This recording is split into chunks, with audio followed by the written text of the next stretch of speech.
یہی تو قرآن فرماتا ہے ورکعوا مع الراکعین، رکوع کرو رکوع کرنے والوں کے ساتھ. یہ بتایا وہ مان لیا انہوں نے. اور اللہ فرماتا ہے رکوع ہم نے کس پر فرض کیا ہے. مالک فرماتا ہے ان الصلاۃ کانت علی المؤمنین کتابا موقوتا. ہم نے نماز رکوع اور سجود سچے مومنوں پر 5 وقت کے لحاظ سے فرض کی. کوئی سچا مومن نہیں ہے وہ رکوع کرنے والا تو نہیں ہوا. اس لیے قرآن کا ایک ٹکڑا نہیں بلکہ پوری بات لینا ہے کہ مالک فرماتا ہے اسی طرح سے روزے کے لیے یا ایھا الذین آمنوا کتب علیکم الصیام، اے سچے ایمانداروں تمہارے اوپر روزہ فرض کیا گیا ہے. جس کا ایمان صحیح نہیں ہے نہ اللہ نے اس پر نماز فرض کی ہے، نہ روزہ فرض کیا ہے، نہ حج لگ رہا. اس لیے یہ جو مالک فرماتا ہے ورکعوا مع الراکعین، تو اس پہ آ گیا کہ راکع وہ ہیں جن کا ایمان صحیح ہو، کیونکہ نماز نہیں پڑھتے. اور یہ بھی بتا دیا کہ اگر کوئی ایسا جس کا ایمان صحیح نہیں جو طاغوت ہے، تو مالک فرماتا ہے اس قرآن میں کہ والذین کفروا اولیاءہم الطاغوت، کہ جو جن کا ایمان صحیح نہیں ہے اگر تم کو تم نے اپنا پیشوا بنایا تو تم کافر ہو. کافر ان کو اپنا پیشوا بنا.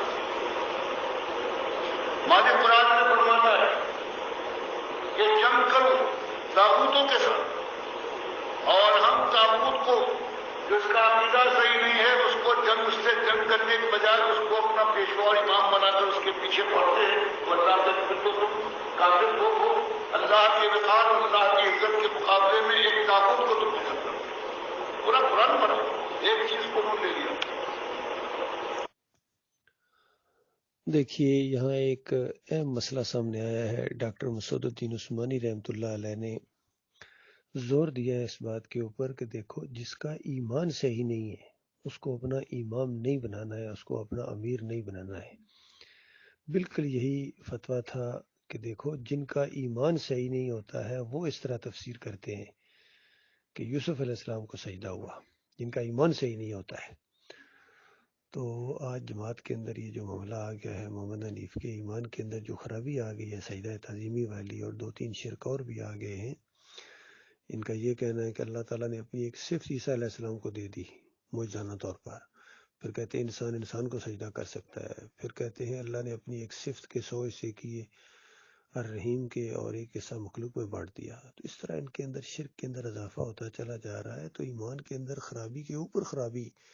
تو اب جو ان کو امیر تنظیم مانتا ہے یا ان کو اپنا لیڈر مانتا ہے یا ان کے پیچھے نمازیں پڑھتا ہے تو وہ طاغوت کی بندگی کرتا ہے.